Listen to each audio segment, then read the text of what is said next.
Hello అండి, నేను మీ Shirisha Vanapalli. Welcome back to Vanapalli's kitchen. ఈరోజు మన ఛానల్లో వంకాయ వెల్లుల్లి కారం ఫ్రైని ఎలా చేసుకోవాలో చూద్దాం. కేవలం 15 నిమిషాల్లో అయిపోతుందండి. వంట రాని వాళ్ళు కూడా ఈజీగా చేసేసుకోవచ్చు. ఒక్కసారి నా మాట విని ట్రై చేయండి, చాలా టేస్టీగా ఉంటుంది ఈ రెసిపీ అయితే. ఇంకా లేట్ చేయకుండా ఎలా చేయాలో చూసేద్దామా. స్టవ్ పైన కడాయి పెట్టుకొని 2 స్పూన్ల దాకా జీలకర్ర వేసుకోవాలి. అలాగే దీంట్లోకి ఒక 3 స్పూన్ల దాకా ధనియాలు వేసుకోవాలండి.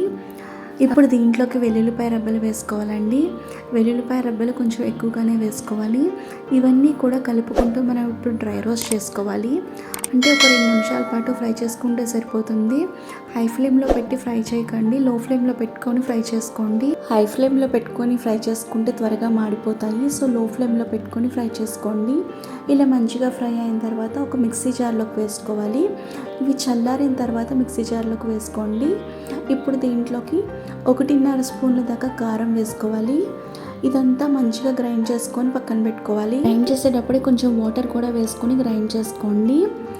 ఇప్పుడు కడాయిలోకి తగినంత ఆయిల్ వేసుకొని ఆయిల్ కొంచెం మరుగుతున్నప్పుడు దీంట్లోకి నేను ముందుగానే 1/2 కేజీ దాకా వంకాయల్ని సన్నగా పొడుగ్గా తరిగి పక్కన పెట్టుకున్నాను.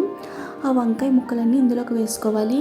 వంకాయ ముక్కలు కట్ చేసుకున్న తర్వాత వంకాయ ముక్కల్ని వాటర్లో వేసుకొని కొంచెం ఉప్పు కూడా వేసుకొని పక్కన పెట్టుకుంటే వంకాయ ముక్కలు కలర్ చేంజ్ అవ్వకుండా మంచిగా ఉంటాయి.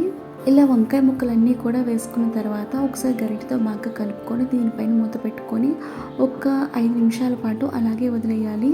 5 నిమిషాల తర్వాత దీనిపైన ఉన్న మూత తీసి మళ్ళీ ఒకసారి గరిటెతో బాగా కలుపుకోవాలి. ఇలా ఒక 5 నిమిషాల పాటు ఫ్రై చేసుకున్న వంకాయ ముక్కల్లోకి మన టేస్ట్గా అడ్జస్ట్ చేసుకుంటూ సాల్ట్ను వేసుకోవాలి. అలాగే దీంట్లోకి 1/2 స్పూన్ దాకా పసుపు కూడా వేసుకొని ఈ పసుపు ఇంకా మనం వేసుకున్న సాల్ట్ కూడా ఈ వంకాయ ముక్కలకి బాగా పట్టేలా గరిటెతో కలుపుకోవాలి. స్టవ్ని మాత్రం బాగా లో ఫ్లేమ్లో పెట్టుకొని వంకాయ ముక్కలు ఫ్రై చేసుకోండి. ఇప్పుడు ఇలా బాగా కలుపుకున్న తర్వాత దీనిపైన మూత పెట్టుకొని మరొక 5 నిమిషాల పాటు ఈ వంకాయ ముక్కల్ని ఇలా ఫ్రై చేసుకోవాలి. 5 నిమిషాల తర్వాత దీనిపైన ఉన్న మూత తీస్తే ఈ వంకాయ ముక్కలు 90% వరకు కుక్ అయిపోయి ఉంటాయి. ఒకసారి మళ్ళీ గరిటెతో బాగా కలుపుకోవాలి.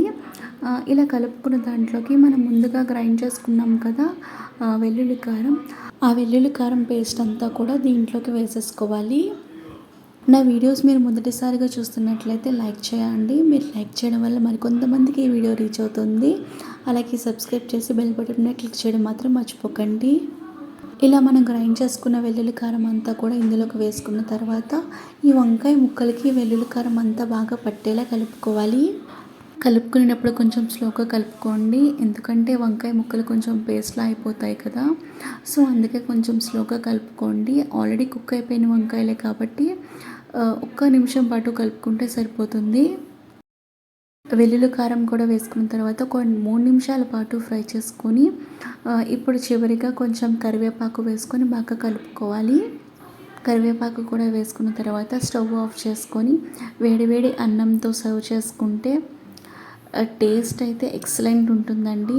సో తప్పకుండా ట్రై చేయండి. ట్రై చేసి నాకు కింద కామెంట్ సెక్షన్లో కామెంట్ చేయండి టేస్ట్ అయితే ఎలా ఉందో. మీకు ఈ వీడియో కనుక నచ్చితే లైక్ చేసి షేర్ చేసి సబ్స్క్రైబ్ చేయడం మాత్రం మర్చిపోకండి. Thanks for watching this video. Bye.